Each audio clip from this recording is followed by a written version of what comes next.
고맙습니다. 활짝 열린 삶으로 오늘 저와 여러분들의 삶이 그리스도 예수를 선포하는 시간 되기를 원합니다. 언어 해석 1절로 3절. 그래서 저의 삶이 암비볼리와 아폴로니아를 거쳐서 데살로니가에 이르고자 왔더라. 거기엔 유대인 삶의 회당이 있더라. 그래서 바울이 관습을 조차 저의 삶을 향하여 들어가서 안식 삶을 연속하여 성경 삶으로부터 저의 삶과 토론하더라. 활짝 열어서 그리스도가 고난받고 죽은 삶에서 일어남이 마땅하다. 내가 그를 너의 삶에게 선포하는데 이분이 그리스도 예수임을 제시한다. 그랬어요.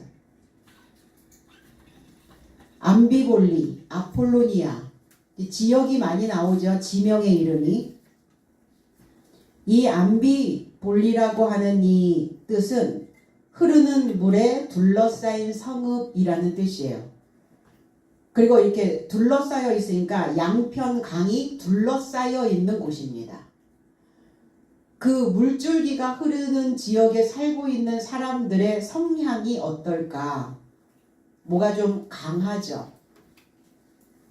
그리고 그들의 삶 자체가 굉장히 많이 사람들에게 도움을 요청하기보다는 자기들의 삶을 많은 사람들에게 주기를 원하는, 또 풍요로운 그 삶을 경험하며 살아가는 사람들의 유형이라고 볼 수 있습니다.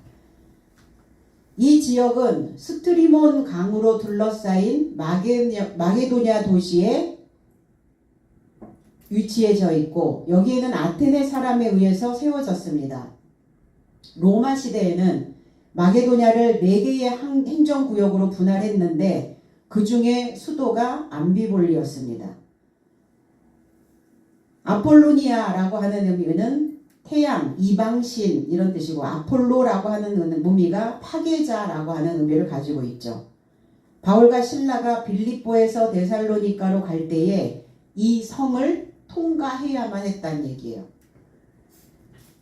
하나님을 믿는데 왜 이방신이라는 단어가 나올까?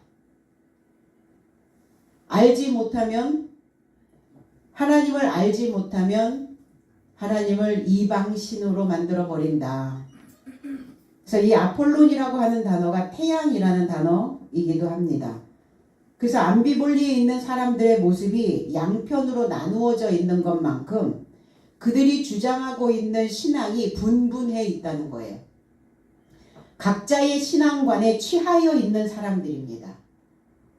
그래서 양편으로 나누어져 있으니까 어때요? 신앙이 하나가 되지 못하고 갈등이 있는 그곳, 양편으로 흐르는 그들의 중심부를 하나가 된 뿌리에서 축출된, 그래서 견고한 성읍으로 만들고자 바울 사도는 이곳을 선교지로 선택합니다. 그러니까 우리가 인생이 흐르다 보면 우리의 마음이 양편 마음으로 갈등이 생길 때가 있죠. 그러니까 그럴 때 우리는 과연 어떤 물줄기를 내 안에서 솟쳐낼 것인지, 우리 스스로가 내가 어떤 물줄기를 솟쳐내고 어떤 물줄기를 따라가야 하는지 여러분 스스로가 계산해 보시기 바랍니다. 아폴로니아처럼 이방신을 섬기고 있는 생활을, 태양신을 숭배하고 있는 그들의 생각들을 아폴로 파괴해야죠. 그래서 파괴되어져야, 우리가 기존에 가지고 있었던 생각들이 파괴되어져야 신대륙을 발견할 수 있습니다. 과연 내가 섬기는 태양은 무엇일까? 태양이라는 건 나를 비춰주고 있는 거죠. 항상 내 마음을 지배하고 있는 그 요소를 태양이라고 말합니다. 하늘의 태양은 둘이 될 수 없다, 뭐 이런 표현들 많이 하죠. 과연 나는 내 안에 어떤 태양을 두어서 내 마음에 무엇을 태우고 있는가? 하나님으로 인해 타는가? 아니면 내가 가지고 있는 내 소유로 인하여 내 마음이 타고 있는가? 어떤 것이, 어떤 요소가 과연 내 창자를 흔들고 있는가? 알아보셔야 되겠죠. 하박국 선지자는 3장 17절로 18절에 이렇게 말씀합니다. 비록 무화과 나무가 무성하지 못하며 포도나무에 열매가 없으며 감람나무에 소출이 없으며 밭에 먹을 것이 없으며 우리의 양이 없으며 외양간에 소가 없을지라도 나는 여호와로 말미암아 즐거워하며 나의 구원의 하나님으로 말미암아 기뻐하리로다. 몇 퍼센트에 소속되어져 있을까요? 이런 사람들이. 무화과라고 하는 의미는 창세기로부터 나오죠.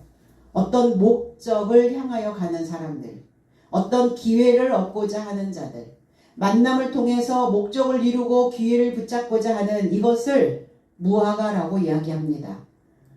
그런데 그의 목적이 무성하지 못하다, 번영을 이루지 못한다, 도약하지 못하고 꽃을 피우지 못한다.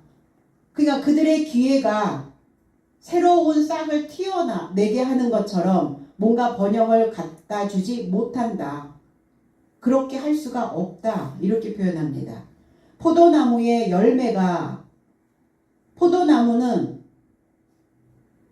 어떤 쌍을 이루다 이런 표현이에요. 구부리다, 덩굴 이런 의미이기도 하죠. 그 포도나무의 수확이 내 삶의 재산이 그렇게 성대하게 있지 않아도, 그리고 감람나무의 소출이 없어도, 감람나무는 탁월하다 이런 뜻이에요. 지금 이 5월달을 시부월이라고 얘기하거든요. 구약에서는. 이게 이 5월달이 꽃을 피우고 무엇인가 활동을 만들고, 소출이 없다는 것은, 소출이라는 것은 노동을 통해서 활동을 통해서 뭔가를 산출해내는, 무엇인가를 만들어내는, 나의 직업을 통해서 내가 무엇인가 많은 것들을 축적하는, 그러나 그것이 존재하지 않고 찾을 수 없어도, 그리고 밭에 먹을 것이 없어도, 저와 여러분들은 경작되어지는 밭이죠. 밭과 같은 인생들입니다. 그러니까 뭔가를 경작을 해도, 뭔가 내가 아무리 길고 뛰고 날라도 먹을 것이, 양식이 없을 때가 있단 말이에요. 내 마음이 바짝 마를 때가 있고, 내 마음이 공허해질 때가 있고, 내 마음이 외로워질 때도 있고, 내가 살아가는데 의미가 부여되지 않을 때도 있고, 내가 그동안 살아왔던 그 내 인생이 무상하게 느껴질 때도 있고, 그러니까 그 밭에 내가 삼킬 수 있는 양식이 없을지라도, 우리의 외양간에 양이 없을지라도, 그 우리라고 하는 것은 마구간이죠. 울타리죠. 그 나의 울타리가 무엇으로 인하여 줄어들어도, 그리고 때로는 살아가면서 우리의 삶이 맥이 풀릴 때가 있어요. 내가 때로는 맥이 풀려도, 그리고 그 양무리들이 많은 것들이 잘라내지고 베어 넘어뜨려져도, 그리고 소가 없어도 나를 돌보고 나를 찾아내고, 이게 소라고 하는 이 바카르라고 하는 단어는 찾아내다, 돌보다 이런 뜻이에요. 그러니까 나를 찾고 나를 돌보는 그 삶이 존재하지 않아도, 그러한 삶이 없다 할지라도, 나로서는 이런 뜻이에요. 나 자신은 여호와로 인하여, 여호와로 즐거워하며 그랬어요. 즐겁다, 알았지라는 단어, 승리를 거둔다. 나 자신은 그 모든 것들이 나에게 부족함으로, 결핍함으로, 무상함으로 온다 할지라도 나는 승리를 거두고 구원의 하나님으로 인하여 나는 좋아할 수 있다. 이렇게 하박국 선지자는 말씀하고 있습니다. 무엇이 우리의 삶의 기쁨을, 무엇이 우리의 삶의 여유로움을 가져다 주고 있는가? 오늘 바울과 실라는 데살로니가로 갔습니다. 많은 사람들이 데살로니가를 꿈꿉니다. 성공의 지름길, 성공의 수단. 성공의 수단이 뭐냐? 어떻게 해야 성공할 수 있느냐? 많은 사람들은 거기에 포커스를 맞추며 살아갑니다. 그래서 여기가 바로 데살로니가라고 하는 그 지역입니다. 성공의 수단은 하나님입니다. 하나님을 붙드는 사람들은 이미 자기의 손 안에 성공이라고 하는 그 키가 주어진 줄로 믿으시기 바랍니다. 마게도냐의 주요 항구 도시이기도 합니다. 주민들의 상당수가 로마인들과 유대인들이었어요. 그래서 바울의 2차 전도 여행이 데살로니가에서부터 시작이 됩니다. 그리고 거기에 교회를 세우죠. 하나님이 우리를 인생의 탈락자가 없이 우리를 승리로 이끌어내시는 곳이기도 합니다. 오늘 바울과 실라는 유대인의 회당, 이 시나고게라고 하는 함께 동반하다, 함께 모으다, 자기들끼리 함께 회합하다 이런 뜻이. 그러니까 이 회당은 어떤 곳이냐? 맞는 사람들끼리 모여 있는 곳을 회당이라고 얘기했어요. 그러니까 거기가 유대인의 회당이었거든요. 그러니까 유대적 사고를 가지고 있는 자기들끼리 함께 회합하는 그곳으로 갔거든요. 끼리끼리 놀고 있는 사람들을 뭐 하려고? 찢어 놓으려고. 뭉치면 사고 뭉치죠. 그래서 퍼져나가야 된단 말이에요. 퍼뜨려야 된단 말이에요. 우리의 생각도 하나로 뭉쳐있으면 어때요? 고달프죠. 그래서 갈등이 가시지를 않는 거예요. 내 하나의 사고를 바꿔내지 못하기 때문에. 그들을 소유하기 위해 바울과 실라는 그 데살로니가로 자신들을 끌어들였다 이렇게 표현하거든요. 그러니까 자연스럽게 그냥 가는 것이 아니라 사실은 그곳에 별로 그렇게 탐탁치가 않은 사람들이 있어요. 그리고 똘똘 뭉쳐 있으니까 그것을 파고 들어가고 그걸 통과해 간다는 건 쉬운 일이 아니에요. 그들끼리 딱 뭉쳐 있으니까. 그런데 바울과 실라는 그들의 생각들을 깨기 위해서 자신들의 삶을 그 안으로 끌어들였다 이랬어요. 우린 마음이 안 가 이런 표현을 하죠. 인생이 살면서 내가 자연스럽게 마음이 가면 얼마나 좋겠어요. 그런데 마음이 안 가는데 마음을 가게 만들어야 나에게 유익이 된다라는 계산이 생기면 우리는 마음이 가는 그쪽으로 나의 삶을 끌어들이실 수 있어야 된다는 얘기예요. 그럼 끌어들이려면 힘이 필요하죠. 그래서 믿음을 통해서 신앙을 통해서 교회 생활을 통해서 말씀을 통해서 그 힘을 기르는 겁니다. 바울이 자기의 교회대로 그랬어요. 익숙하여져 있는 거예요. 바울 사도가 익숙하여져 있는 것, 습관되어져 있는 것, 관습되어져 있는 것.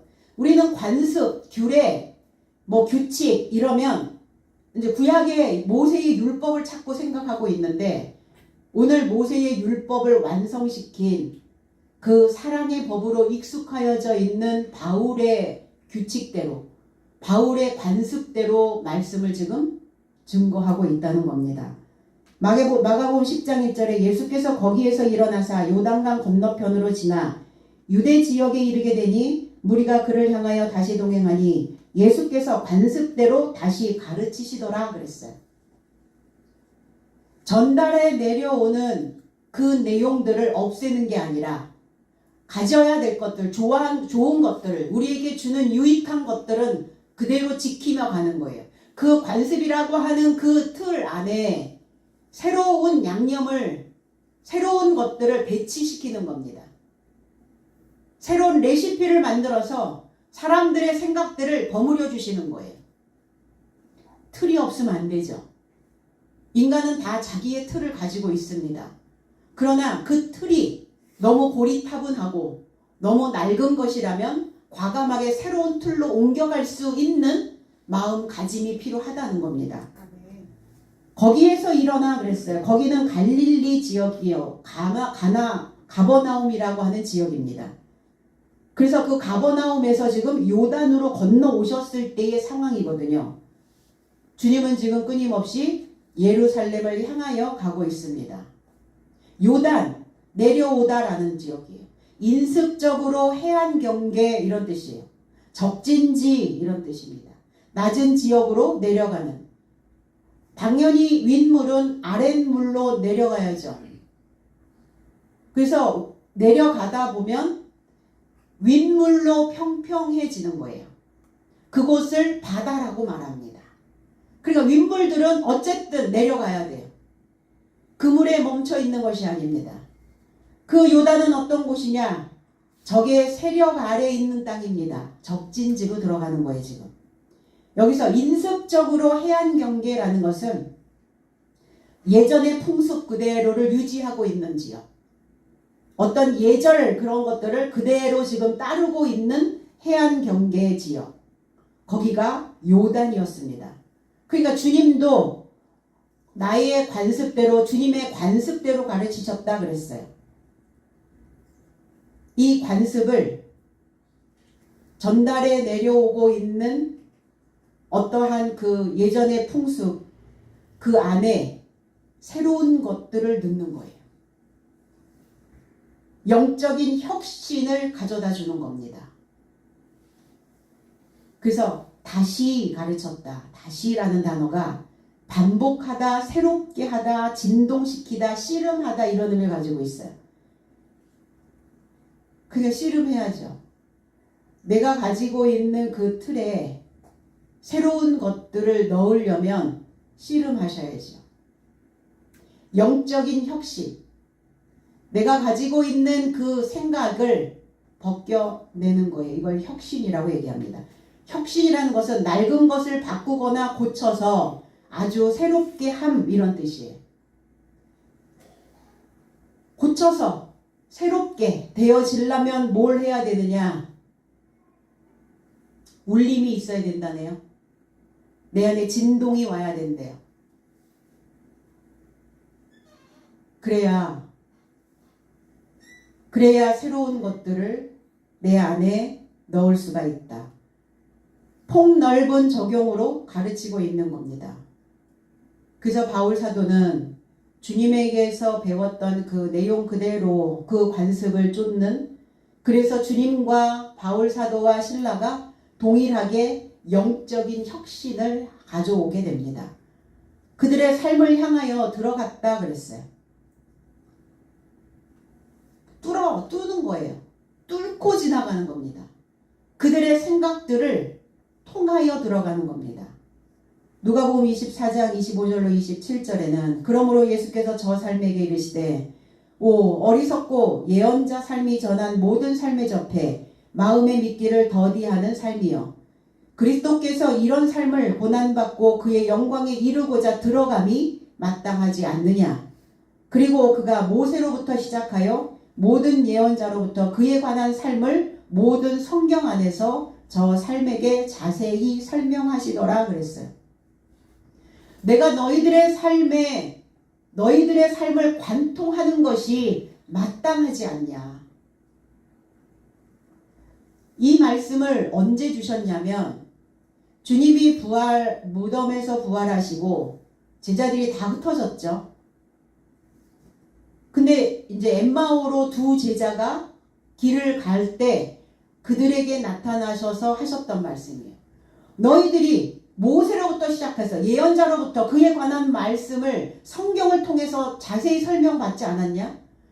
메시아에 대한 부활되어져야 된다라는 그 그리스도에 대한 이야기를 너희들이 듣지 않았냐? 그런데 그들은 지금 도망가고 있는 거거든요. 어디로? 따뜻한 지역으로. 이 엠마오라고 하는 의미는 따뜻한 운물들이란 뜻이에요. 온천이 나오는 곳입니다. 그 촌에 이르고자 글로바라고 하는 사람과 다른 제자가 가고 있는 거예요. 그들에게 이미 정보가 들어왔었거든요. 막달라 마리아와 요한나와 야고보의 모친 마리아가 사도들에게 부활을 전합니다. 그런데 그 제자들은 그녀의 해석이 허튼 소리라 하여 불신하게 됩니다. 그럴 리가. 어떻게 죽은 자가 살아난단 말이야. 거기에 마리아가 항상 있었죠. 막달라 마리아. 성벽이라는 뜻이에요. 그가 예전에 살았던 그 성벽이 허물어지고 새로운 성벽이 만들어진, 천한 삶의 성벽은 무너지고 존귀한 삶의 성벽을 새로 쌓았던 막달라 마리아, 요한나, 하나님의 은혜의 선물을 받았던 자, 야고보의 모친 마리아, 발꿈치라고 말씀드렸죠. 발꿈치를 잡은 그 마리아. 근데 그들이 불신했습니다. 주님의 말씀을 해석해서 들어도 그들은 깨닫지 못하고 적용하지 못했다는 거예요. 해석해서 주셨는데 왜 그들은 깨닫지 못했을까? 왜 적용이 안 됐을까? 불신이라는 거예요. 이 말씀을 내 삶에, 내 생각에, 내가 가지고 있는 나의 그 요소에 자꾸 적용해 봐야 되는데, 듣기만 듣고 적용하지 않는다는 것은 그 말씀을 확신하지 못하기 때문입니다. 확신을 가져다 주지 못한다는 것은 결국은 불신이거든요. 그들이 이렇게 말합니다. 우리가 가는 그 길 안에서 성경을 활짝 열어주셨을 때 나의 삶 안에 마음이 불붙어졌더라 이랬어요. 그 성경이 해석되어져서 내 안에 던져졌을 때 우리 안에 불이 붙지 않았냐? 이렇게 서로 이야기를 하게 됩니다. 그러니까 말씀이 던져질 때 불이 붙으셔야 된다고요. 내가 지금 어떠한 상태로 살아가고 있는지를 확인하시고 또 볼 수 있으셔야 된다고요. 불이 붙어야 내 안이 보이죠. 불이 꺼지니까 안 보이는 거예요. 그저 그냥 가는 거죠, 하루하루. 그러니까 성경을 알아보고자 불이 붙어야 내 속이 알곡으로 여물어진다는 거예요. 아이들도 어때요? 하루하루 그 부모의 따뜻한 눈빛과 또 주는 양분과 그들의 사랑의 불이 그 자녀들 속으로 들어가기 때문에 여물어가는 거예요. 얘가 야물딱졌어. 이렇게 말하잖아요. 주님 불이시거든요. 내가 불을 던지러 왔다. 모세에게 나타나셨던 그 가시떨기 불꽃 가운데서 나타나셨던 하나님. 오순절 성령에 불같이 임하셨던 성령. 말씀이 불같이 쏟아질 때 내 마음이 불이 붙으셔야 된다고요. 적어도 내가 살아가고 내가 숨쉬고 있다면 나는 그냥 고작이 아니라 대범하게 살다 가셔야죠. 그래서 모세에게도 3번씩이나 말합니다. 번제단에 불을 끄지 마라. 번제라고 하는 단어가 뭡니까? 올라가기를 소망하다 이런 뜻이에요. 하나님을 향하여 올라가기를 소망하고 말씀을 향하여 올라가기를 소망하고 내 삶이 지금 저 지하에서 지상으로 올라가기를 소망하는 이 번제단의 삶이 불이 꺼지면 안 된다는 거예요. 개역성경에는 3안식일 이렇게 했어요. 3안식일, 셋 안식일. 3일째 되는 안식일이 아니라 3안식일. 주님은 3안식일이었어요. 사도들도 3안식일이어야 되고 저와 여러분들도 3안식일이 되어져야 돼요. 자, 3이라고 하는 의미는 몫을 나누다, 세습하다, 강화하다 이런 뜻을 가지고 있어요. 그래서 우린 항상 인생에서 몇 번 하죠? 3세판 하잖아요. 3세판. 그럼 3세판을 하는 것은 내 몫을 챙기겠다는 거예요. 한 판 더 해. 한 판 더. 딱 3세판. 그건 자기 몫을 못 가졌다는 얘기죠. 그러니까 3판 해야 내 몫을 챙길 수 있고 내가 강화되어질 수 있기 때문에 그래서 인생들도 3세판을 요구하는 겁니다. 그래서 몫을 챙길 수 있는, 강화시킬 수 있는 바울과 실라의 입에서 나가는 하나님의 말씀이 세습되어지는 그 안식일. 다니엘서 1장 4절로 5절에 이스라엘 자손 중 왕족과 귀족 몇 사람 중에 흠이 없고 용모가 아름답고 모든 지혜를 통찰하며 지식에 통달하며 학문에 익숙하여 왕궁에 설만한 소년을 데려오게 하였고 그들에게 갈대아 사람의 학문과 언어를 가르치게 하였고 또 왕이 지정하여 그들에게 왕의 음식과 그가 마시는 포도주에서 날마다 쓸 것을 주어 3년을 기르게 하였으니 그 후에 그들은 왕 앞에 서게 될 것이더라 그랬어요. 바벨의 포로로 잡혀갔죠. 바벨론의 포로로 다니엘이 잡혀갔을 때, 근데 왕족 중에, 귀족 중에, 그러니까 머리가 있는 사람들을 뽑아오라는 거예요. 머리를 쓸 줄 아는 사람들을 뽑아오라는 거예요. 고집불통이어가지고 자기 고집으로 자기의 두뇌가 멈춰있는 사람들 말고 필요 없어. 그런 사람들은 머리가 흐를 수 있는 사람, 그 지혜를 통찰하며 그 지혜를 현명하게 신중하게 판단할 수 있는 사람, 그리고 그 지식에 통달할 수 있는 사람. 그 지식 통달한다는 것은 뭐냐? 직접 보아서 확인하다 이런 뜻이에요. 그러니까 통달하려면 내가 직접 그 지식을 보고 연구하고 확인해야 지식에 통달할 수 있어요. 남이 나에게 줬던 것들은 가벼워요. 내 것이 되질 않아요. 그냥 이렇게 가볍게 툭툭 던져내기는 하지만 통달이 되지는 않죠. 그리고 학문에 익숙하여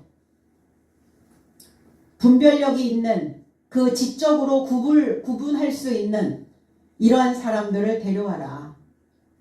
그런데 그들에게 가르치는 것이 갈대아 사람의 지식입니다. 갈대아 사람은 이 게셋 자손인데 이들의 의미는 왕성하다, 매우 활발하다 이런 뜻이에요. 그리고 점성가. 점성가들이 뭡니까? 별을 보고 점을 치는 자들이 점성가죠. 그러니까 지식을 가지고 있는 자들이에요. 근데 갈대아 지식이에요. 점치는 것을 가르치는 자입니다. 거기에서 먹을 게 왕의 음식, 왕의 진미, 왕의 고기 덩어리, 그리고 포도주. 그들의 사상을 주는 겁니다. 그들의 사상. 바벨의 사상, 바벨의 소식. 거기에 다니엘과 세 친구가 가죠. 다니엘, 하나냐, 미사엘, 아사랴. 다니엘은 하나님은 심판하신다. 하나님의 재판관이란 뜻이고, 하나냐는 여호와께서 은총을 베푸셨다 이런 뜻이고, 미사엘은 우리가 미가엘 그러죠. 미가엘. 계시록에 보면 미가엘과 옛뱀의 하늘의 전쟁이 일어나죠. 누가 하나님과 같은가? 그 다음에 아사랴는 여호와께서 도우셨다 이런 의미를 가지고 있어요. 그런데 이들의 이름이 다 개명이 됩니다. 우리도 일제강점기 때 일본식 이름으로 다 개명했던 것처럼 바벨에 가니까 바벨의 이름으로 다 개명을 해준 거예요. 바벨의 이름으로 개명된 다니엘은 벨드사살이라 그랬어요. 벨드사살은 그의 생명을 지키소서. 하나냐는 사드락이라 그랬어요. 당신의 명령이란 뜻이에요. 미사엘은 메삭이라고 하는 이름으로 바뀌었는데 누구냐? 구하와 같다. 이 구하라고 하는 의미는 뭐냐면 달의 신이에요. 달의 신을 구하라고 숭배했던 자들이었어요. 그러니까 누구냐? 구하와 같다. 메삭이. 이사랴라고 하는 이 아벤드고라고 이름을 바꿨는데 없더라고요. 문헌에는 이 사람의 이름이 어떤 의미를 가지고 있는지가 나와 있지 않아요. 그 바벨에서 이 지식을, 이 소식을 3년 동안 기르게 했어요. 3년. 그래서 바벨의 몫을 나누어 주고 바벨의 지식을 세습해서 바벨화 강화시키는, 그게 3년이었어요. 바벨에서. 그렇게 하려고 하였으나, 그 바벨의 이름으로 그렇게 변경은 하였으나 이름은 변하였을지라도 그들의 믿음과 신의는 움직이지 않았다는 거예요. 바벨의 영기한 지위에 있어도 끝까지 하나님께 받았던 은혜를 지켜냈던 자들입니다. 그들이 결국은 나중에 풀무불 속에 던져지잖아요. 우상에게 절하지 않는, 결코 어디에도 굴하지 않는, 어디의 생각들이 꺾이지 않는, 그래서 하나님께서 그들에게 걸고 있었던 기대를 저버리지 않았다. 지고 그 기대를 지어버리고 그 기대를 버려버리다. 지워버리다. 이게 두 언어의 합성어들이죠. 하나님의 부탁을 결코 거절하지 않았다는 겁니다. 보여지는 것에 우리 얼마나 많이 현혹되고 보여지는 것에 우리 마음이 얼마만큼 무릎을 꿇게 되느냐는 겁니다. 오늘 바울의 강화된 몫을 세습시켜주는 3안식 삶이다. 그 안식일은 뭐 하는 날이냐? 그만두는 날이에요. 일을 그만두는 날이에요. 내려놓는 날입니다. 연마된 집을 목표로 하는 날이에요. 이게 안식일이에요. 그러면 어떤 일을 그만둬야 되겠나? 내 안에서 계속 생각하고 있는 그 일들. 똑같은 낡은 생각으로 일하고 있는 그 수준. 그거 그만두세요. 그 일은. 그게 안식일이에요. 그래서 안식일을 거룩하게 될 수 있도록 기억하라고 하신 거예요. 다 벗어적기는 거예요. 낡은 거 그동안 입고 있었던 거 다 벗는 날이 안식일이기 때문에. 그래서 주님도 바울도 안식일의 주인이고 저와 여러분도 그 3안식일의 주인이어야 될 줄로 믿습니다. 끼리끼리 놀고 있는 그 회당에서 구덩이에 빠져있는 자들이 분명히 있을 거란 말이에요. 그러니까 그들을 붙들어 일으켜 세우려고 안식일이 되어진 겁니다. 성경을 강론하며 그랬어요. 그려져 있는 거, 새겨져 있는 거, 그리고 모세의 글만 기록되어져 있는 자들이죠. 이들은 새로운 글이 기록되어져 있진 않는 거예요. 구약적인 성경만 지금 기록되어져 있는 자들. 그 성경. 그런데 바울은 구약과 신약이 다 지금 그려져 있죠. 그 안에. 그러니까 어느 장을 딱 열면 어느 장이 다 그려지는 거예요. 성경 전체가 그려져야 되는 거예요. 말씀 66권이 전체가 다 새겨져 있고 그려져 있어야 된다는 얘기예요. 강론합니다. 논리를 써서 말하고 의미를 연설하고 있는 거예요. 철저하게 말하다 이랬어요. 알 수 없어서 침묵하고 있었던 그 성경의 내용들을 지금 깨서 그들에게 전달해주고 있는 겁니다. 그러니까 철저하게 말하는 거예요. 하나하나 그 요소들을. 뜻을 풀었다 그랬어요. 디아노이고 이런 뜻이거든요. 해석하다, 상징적으로 해석하다. 열다, 철저하게 열다. 디아라고 하는 단어와 아노이고라는 단어예요. 자, 아노이고라고 하는 단어도 또 아나라는 단어와 아고스라고 하는 단어예요. 이게 세 단어가 합성어예요. 디아, 통하여 위에 있는 것을 열다 이런 뜻이에요. 자세히 푼다 이런 뜻이, 뜻을 푼다 이런 단어가. 마가복음 7장 34절로 35절에 하늘에 이르고자 올려다보면서 탄식하였다. 그리고 그에게 말씀하시되 에바다 이는 활짝 열려라이다. 그러자 곧장 그의 귀 살미 활짝 열렸고 혀의 묶임도 풀려지자 똑바르게 말하더라. 예수께서 데가볼리라고 하는 이 지역의 중심부를 이끌어 올리고자 갈릴리 바다를 향하여 이르셨을 때 거기에 그 지역에, 그러니까 이 지역을 가면 그곳에 어떠한 자들이 이렇게 두드러지게 올라오죠. 병든 자들이에요. 고쳐야 되는 자들이죠. 그런데 일반적인 사람들이 아니었다는 얘기예요. 말씀을 줘야 되고 말씀을 퍼뜨려야 되는 지도자들이었어요. 이들이 다. 누가 내 종이냐, 누가 소경이냐, 누가 벙어리냐 이렇게 표현하시죠. 그러니까 그 지역에 이르르셨을 때 거기에 귀먹고 말 더듬는 자가 있었어요. 그러니까 사람들이 그들을 끌고 와서 그 사람에게 안수해달라고, 손을 얹어달라고 간청을 합니다. 그러니까 손을 양 귀에 넣고 이렇게 표현했어요. 그리고 침을 뱉어 그의 혀에 접촉하면서 탄식하시며 활짝 열려라 이렇게 하신 거예요. 이 데가볼리라고 하는 의미는 열성읍이란 뜻이에요. 부한성읍. 성읍이니까 전쟁터겠죠. 그가 부유해져 있는 무엇으로? 무지로 부유해져 있는 그들의 중심부를 이제 위로 끌어올리는 거예요. 들리지 않고 말할 수 없는. 어떨 때 안 들리죠? 왜 못 알아듣죠?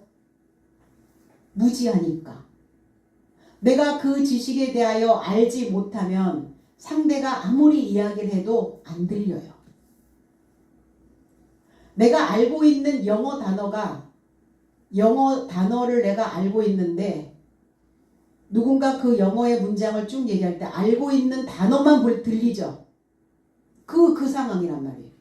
내가 모르고 있기 때문에 성경을 강론을 해도 못 알아듣고 있는 거예요.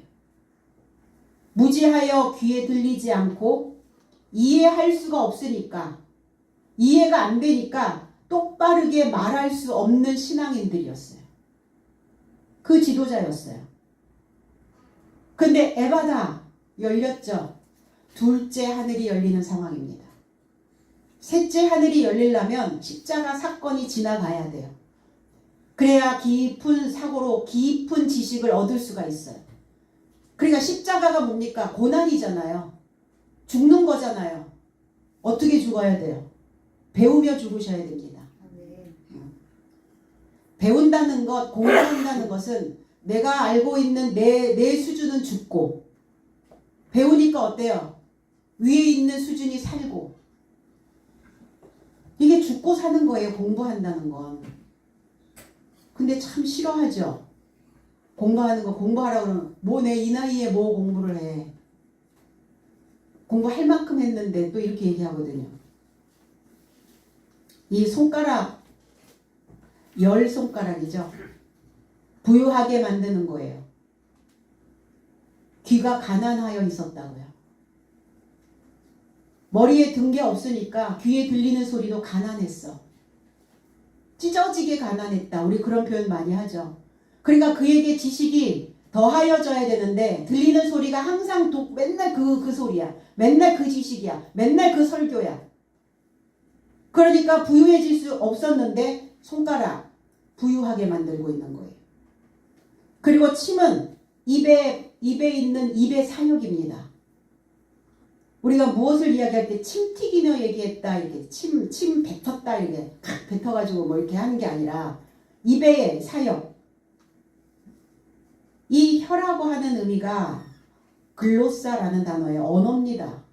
뭐가 묶였나? 혀가 묶인 게 아니라 언어가 묶인 거예요. 내가 아는 저급한 저학년 수준의 언어로 묶여 있는 거예요. 그러니까 한 말 또 하고 같은 말 되풀이하고 할 말이 생각이 안 나고. 왜 그래요? 어휘력 부족이죠. 그 어휘력이 부족한 사람들이 어떤 상태냐? 혀가 묶여 있는 상태. 수준이 달라지려고 공부하시죠. 그래서 여섯째 날에는 그 하나님이 하늘에서 주시는 만나를 곱배기로 먹어야 되는 날입니다. 그래서 들을 길을 만들고 가난한 삶에게 복음이 전파되고 하늘의 소리로 지금 활짝 열어서 바울 사도는 또 그리스도 예수는 선포하고 계시는 겁니다. 그리고 바울은 이야기합니다. 그리스도 메시아가 죽은 삶이었던 자에게 일으킴을 받지 않았냐. 죽은 삶이 누구였냐? 나의 삶이었다. 너희들의 삶이었다. 그 죽은 삶이었던 나에게서 일으킴을 받으셔야 함을 설명하고 있는 거예요. 죽었다는 것은 날이 바뀌지 않는 거죠. 죽었다는 것은 먹지 않는 거죠. 죽었다는 것은 갈아입지 않는다는 거예요. 죽었다는 것은 장성하지 않는 거예요. 성장하지 않아요. 어떻게 저 사람은 맨날 똑같아? 이런 표현 많이 하죠. 나이를 우리가 먹는다는 것은 옷을 갈아입는다는 것이고 새로운 것을 먹는다는 것이고 그리고 내 삶이 늘 사철 푸르르게 새로운 것들로 늘 바뀌는 겁니다. 그래서 그 삶을 지금 증명하고 있다. 제시하고 있는 것이다. 글이나 말로 드러내서 보이거나 가르치고 있는 것이다. 어떤 목적을 위해서 지금 내보이고 있는 거죠. 제시. 그럼 분명하지 않으면 제시할 수 없죠. 그래 네가 그것이 옳은지 옳지 않은지 제시해봐 이러잖아요. 제시하고 있는 거예요 지금 바울사도는. 이사야 53장 1절로 2절에 우리가 전한 것을 누가 믿었느냐? 여호와의 팔이 누구에게 나타났느냐? 그는 주 앞에서 자라나기를 연한 순 같고 마른 땅에서 나온 뿌리 같아서 고운 모양도 없고 풍채도 없은즉 우리가 보기에 흠모할 만한 아름다운 것이 없도다. 우리는 이 구절을 읽을 때 주님이 포도나무라고 하시더니 포도나무 보면은 볼품 없잖아요. 보여지는 거 볼품 없고 낮고 지팡이도 만들 수 없고 제목도 될 수도 없고 우리는 그런 상상을 자꾸 하게 된다는 얘기예요. 연한 순 같다. 그 마음이 여리고 순하고 뭐 이런 표현이냐? 그것이 아니라 이 연한 순 같다라고 하는 이 요네크라고 하는 히브리어는 젖을 먹이다라는 뜻이에요. 엄마의 젖꼭지가 딱딱하게 굳어 있으면 어떡하죠? 아이한테 젖을 물릴 수가 없잖아요. 그러니까 엄마의 젖꼭지가 연한 식물 같아야 된다. 연해야 그래야 스며든단 말이에요. 이게 연한 순 같고 엄마의 젖꼭지 같고 젖을 먹이는 자와 같고 마른 뿌리 같아서 마른 땅의 뿌리 같다. 바싹 마른 가뭄이 들어있는 그리고 그 땅들은 공허하고 혼돈하고 어두워져 있는 그들의 삶의 뿌리 같다. 뿌리를 깊게 내려서 그 바닥의 깊음을 경험하게 만드는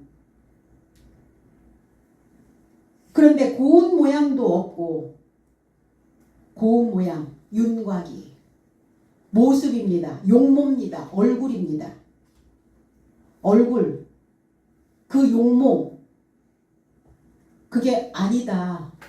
그거 아니다. 없다가 아니라 그거 아니다. 고운 모양 아니다. 윤곽 아니다. 보여지는 거 외적인 거 아니다. 이렇게 표현하시는 거예요. 고운 모양이 없다. 이게 왜 못생겼나? 바울사도도 엄청 못생겼다는데 주님도 뭐 그렇게 추남이셨나? 우린 자꾸 이제 이런 생각을 상상하게 되죠. 고운 모양이라는 것은 외모가 아니다. 풍채도 없다. 화려함, 장식, 확대 해석하는 것. 문자나 문장의 뜻을 의미보다 넓게 해석하는 것. 과다 해석한다. 이런 표현하죠. 그러니까 주님의 모양은 주님은 그 말씀을 확대 해석하거나 거기에 장식을 주렁주렁 달거나 화려하게 만들거나 그럴듯하게 만들거나 이걸 심리학에서 비합리적 신념이라고 얘기하거든요. 그거 흠모할 만한 것이 없다. 탐낼 만한 것이 없다. 심히 사랑받을 만한 열망할 수 있는 그것이 아니다. 아름다운 것이 없도다. 외모, 외관, 형태, 어떤 환상. 우리가 하나님을 믿으면서 우리는 뭐게 판타지를 생각을 하죠. 판타스틱한 거를 생각을 해요. 환상적인 것이어야 된다고 자꾸 생각을 하는 거예요. 보여지는 거 아니다. 그래서 그리스도를 믿는 자는 속을 차리게 돼요. 속 차렸어.